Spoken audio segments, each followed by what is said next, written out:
Hey, what's up guys? It's Sam Choate, and today I'm going to be doing a tutorial on setting up a template for your live streams inside of Pro Tools.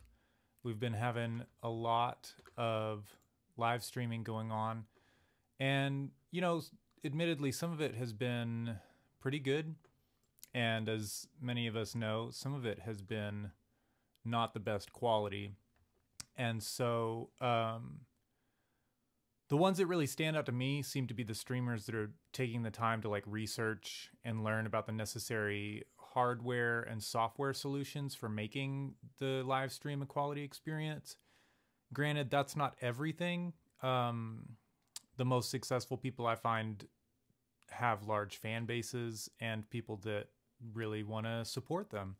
But also, one of the ways that they got those large fan bases was by consistently putting out quality content, whether that be albums, videos, etc. So here we are.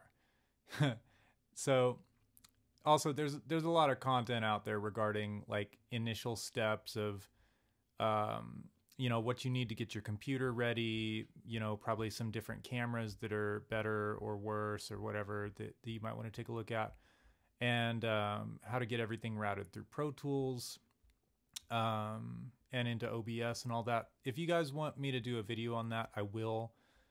Just let me know in the comments that you want me to do a video on that, explaining what I've done and how I've kind of designed my system for streaming in a very short amount of time, and the help that I got from certain people, like Sal.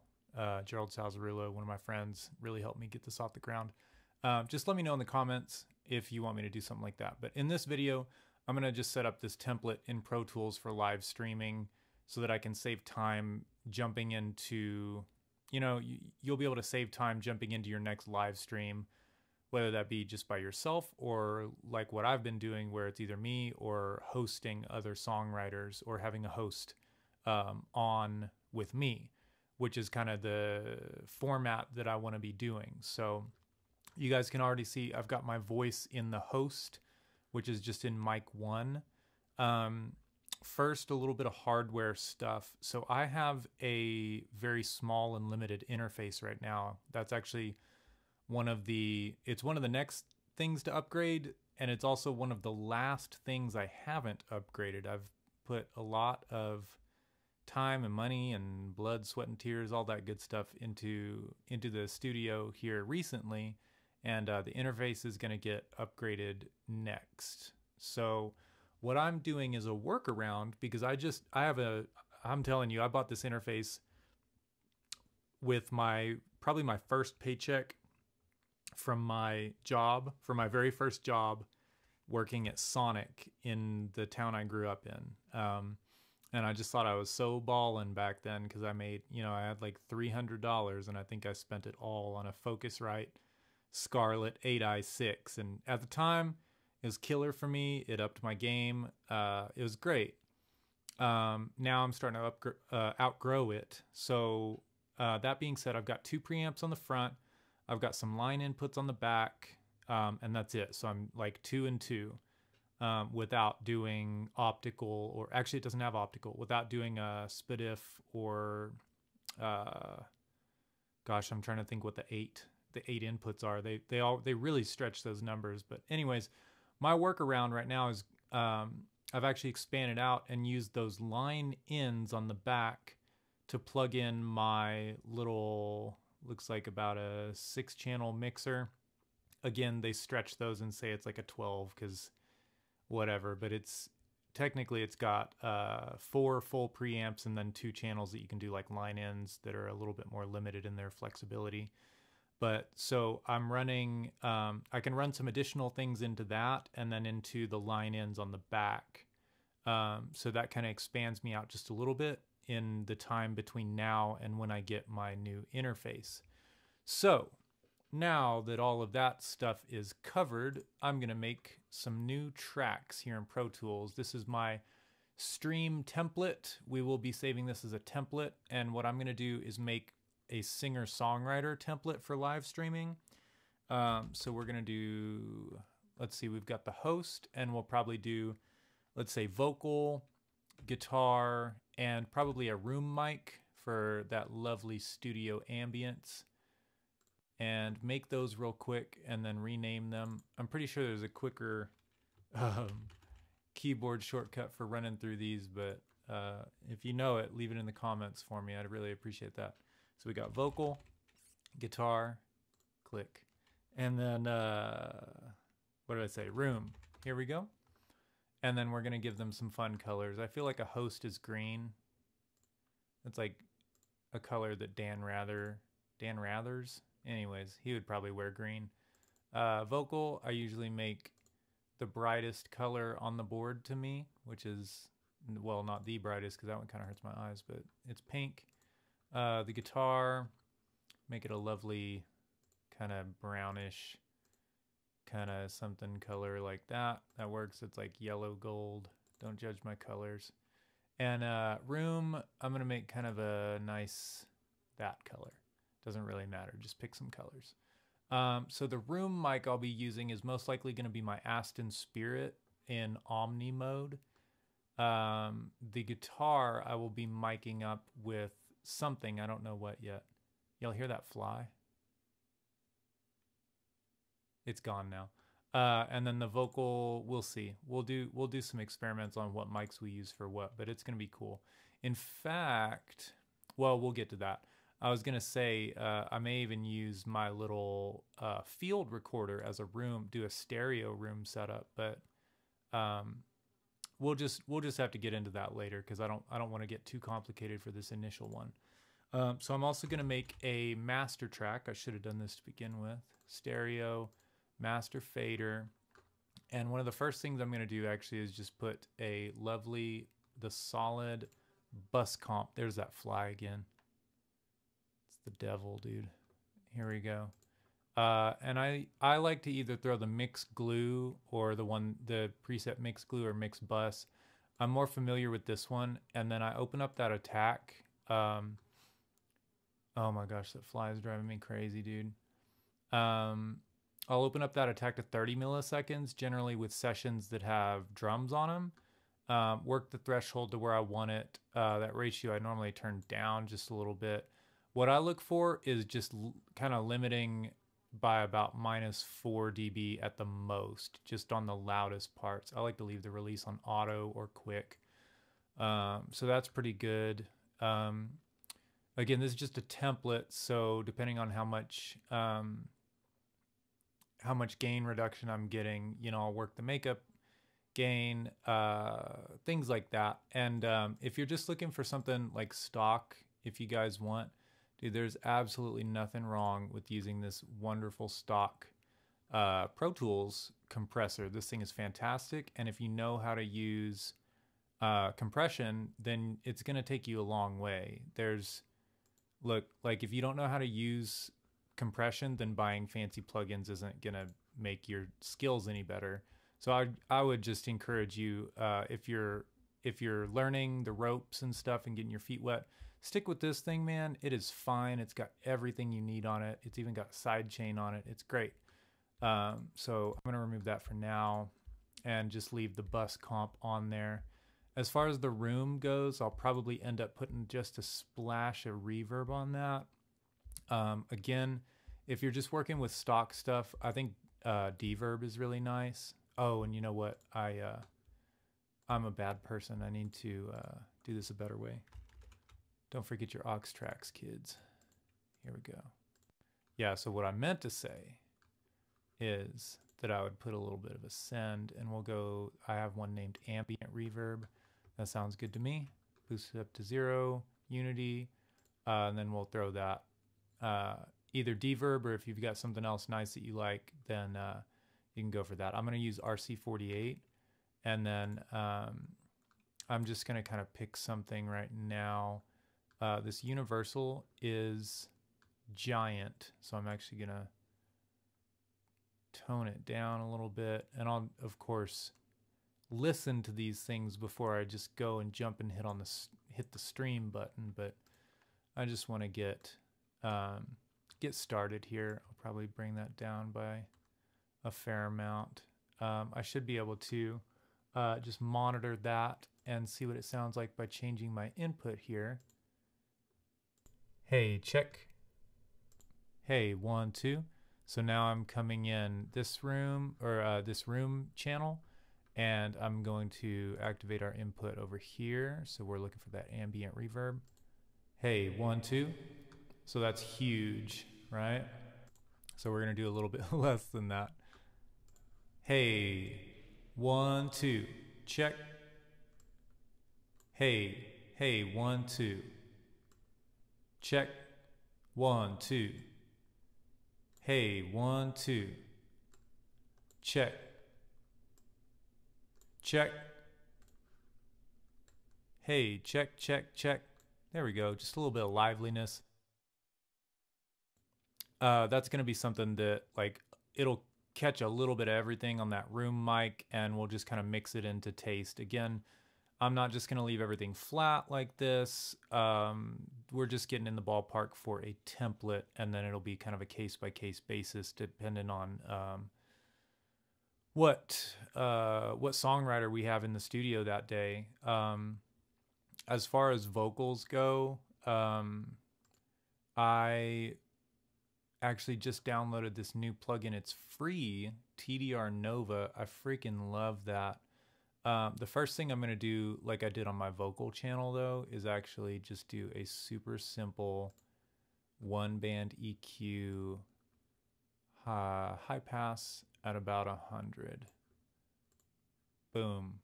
And that's just going to get rid of low rumbly things that you don't really need to be looking or listening to anyways. They're just going to muddy things up. And that's about where I've got this one on my voice set as well.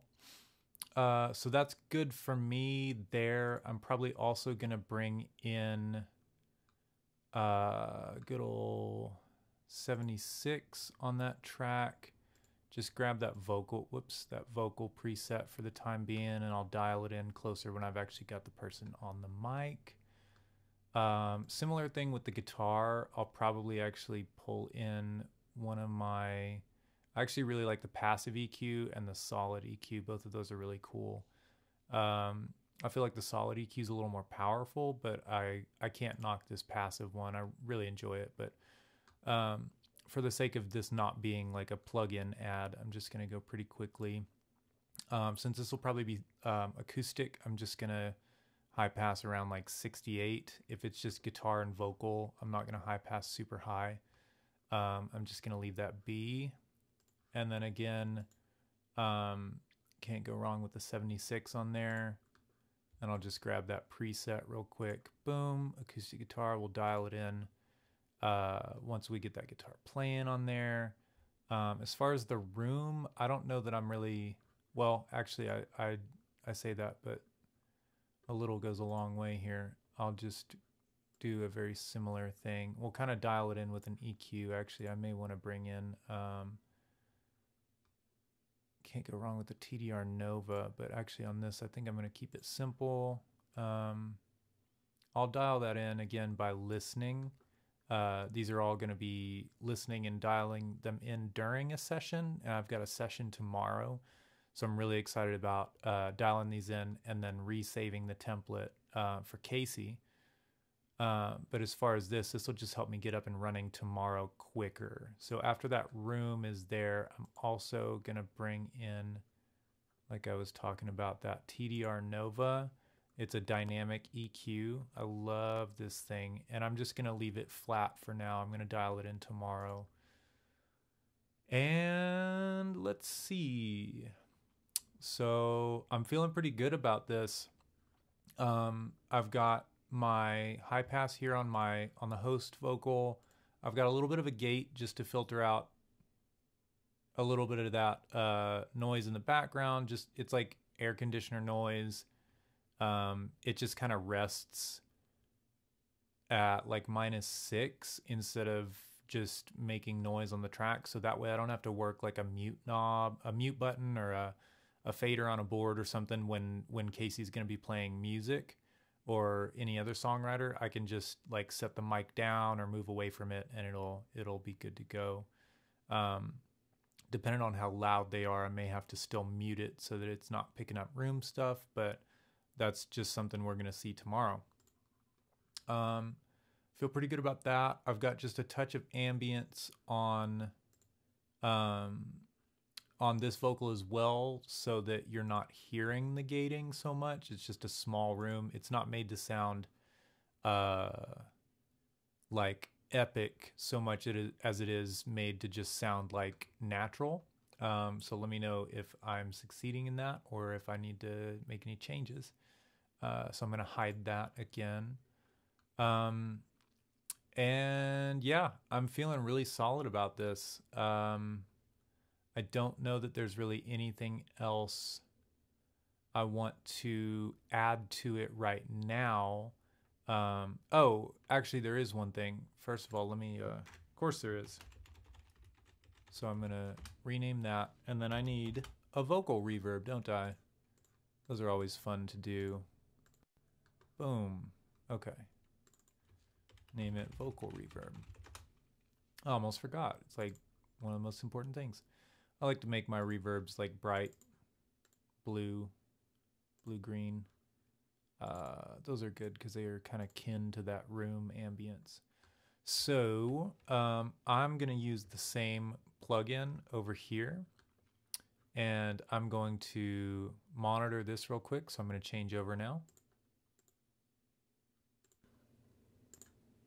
Hey, 1, 2. I'm much louder and you're hearing a lot more background noise because there's that compression on my voice.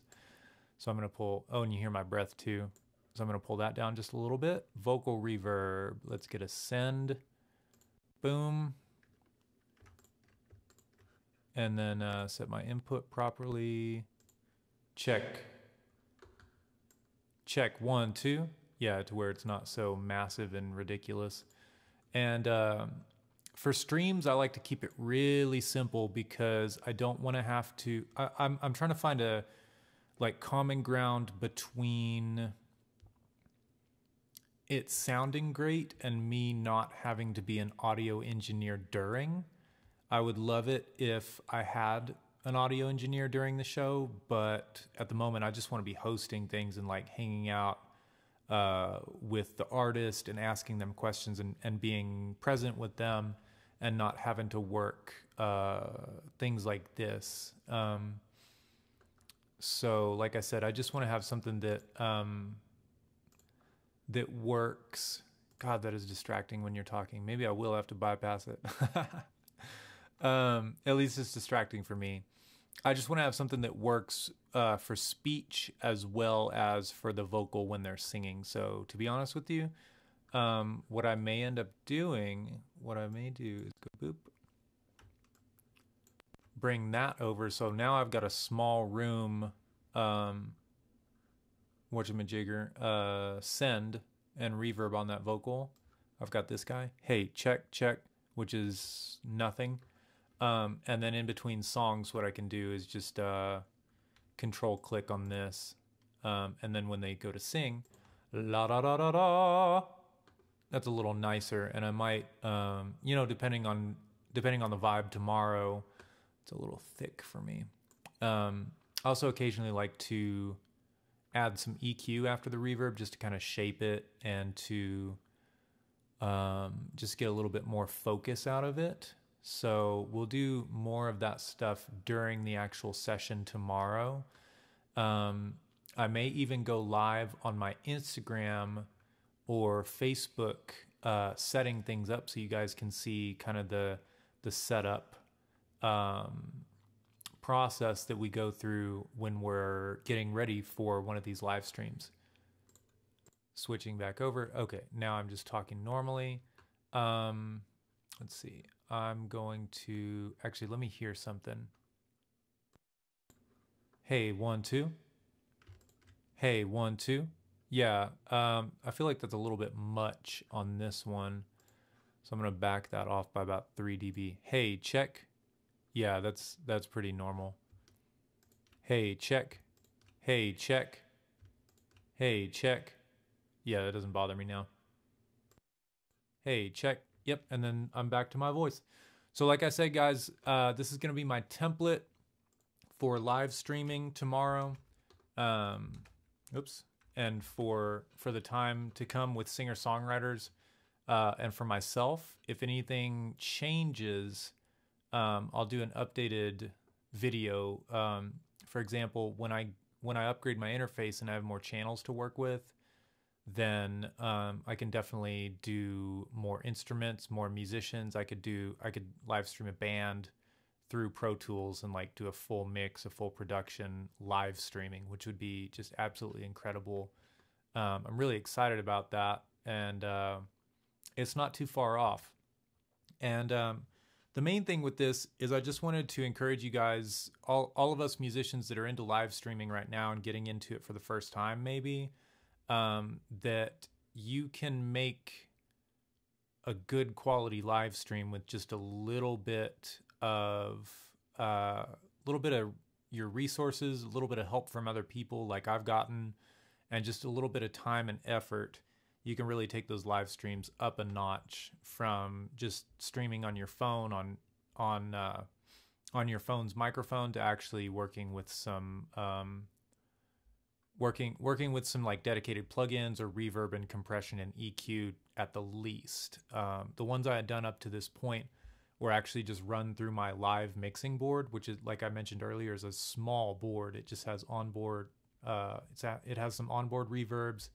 It has like a very simple one knob compressor. It's got a 3-band EQ, like super duper bare bones for this sort of thing, but it's enough to get by. And just running through that, running into my computer with the cam link, man, it makes, and running a decent camera instead of just your phone, it makes a really big difference. And for those of you that want to stick around and continue to do live streaming and continue to make it better and better, I just encourage you guys, stick with it and do some research. Look into OBS as far as your streams go. And if there's anything that I can help you guys with, then just reach out to me. I'm more than happy to answer you guys' questions. It actually brings me a lot of joy to be useful in the area of music and studio work and recording and streaming and stuff. So any stuff that I can help you guys with, hit me up. Leave a comment below if there's some more topics that you want me to cover. And other than that, I hope you guys are staying safe out there and healthy and taking all the necessary precautions and doing what needs to be done to help protect our communities and everything. And I wish you all guys some happy streaming. And don't forget to tune in tomorrow night. I think we're shooting for 8 p.m. I think we're actually going to hit it because I'm having Casey show up a little bit earlier than we have been showing up and getting started. So we should be hitting that 8 p.m. mark on the dot tomorrow on Facebook. That'll be going live from Casey's Facebook page. And I'll be hosting. He's going to be in the studio singing some songs and telling some stories and answering my barrage of prying questions. So thank you guys so much for watching, and I'll catch you guys in the next video.